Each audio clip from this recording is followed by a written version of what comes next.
Hi guys, this is Dice of the Alexandrite system. Today I'm going to be talking about a question that comes up every once in a while with our system, and that is, do we have DID or OSDD?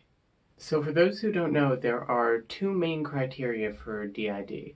Two or more distinct alters, and memory loss between them that is, quote, inconsistent with normal forgetting.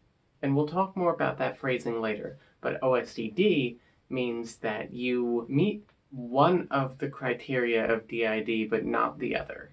So OSDD 1A, the alters are not significantly different from each other, and OSDD 1B means that there is no significant time loss. So let's talk about that phrasing of inconsistent with ordinary forgetting. So our leading theory on this is that the wording on this is kind of vague so that it's easier to diagnose. If things are very, very rigid, you're going to leave out people who do actually more or less qualify for it.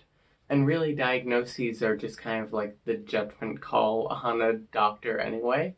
So from our understanding, ordinary forgetting is things like occasionally not remembering that you met someone, or like forgetting appointments or stuff like that. Just things that like any average person would forget. Inordinary forgetting would be more things like forgetting your own name a lot, or forgetting your birthday, or not remembering significant events in your life, like your wedding, or, I don't know, the birth of a child. And if we are going strictly by that model, then we would have DID. There are a lot of times with us where alters just kind of like won't know what our name is, especially because we changed our name. And we do have a history of forgetting significant events. That's kind of one of the reasons why we retake our wedding photos, because some of us forget that we're actually married to the holiday sock system. But I think a lot of the DID community has these very rigid ideas of what DID might look like. And I think what a lot of people define as like strictly DID is that you black out between people. And the media certainly doesn't help with this because, I mean, that's a big plot point in the beginning of Sybil and like the end of Split, I guess.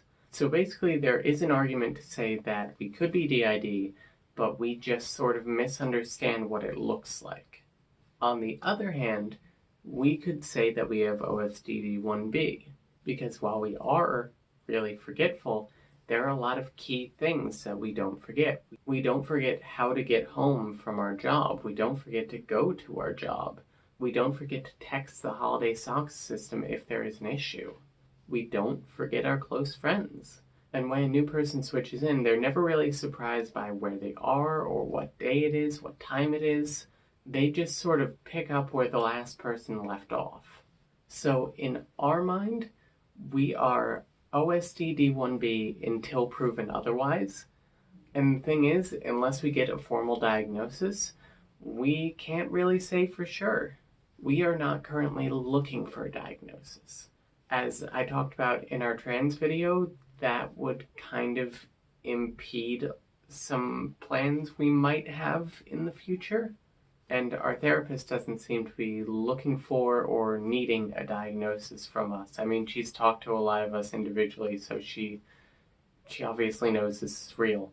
So, like, that's just not in the cards for us right now.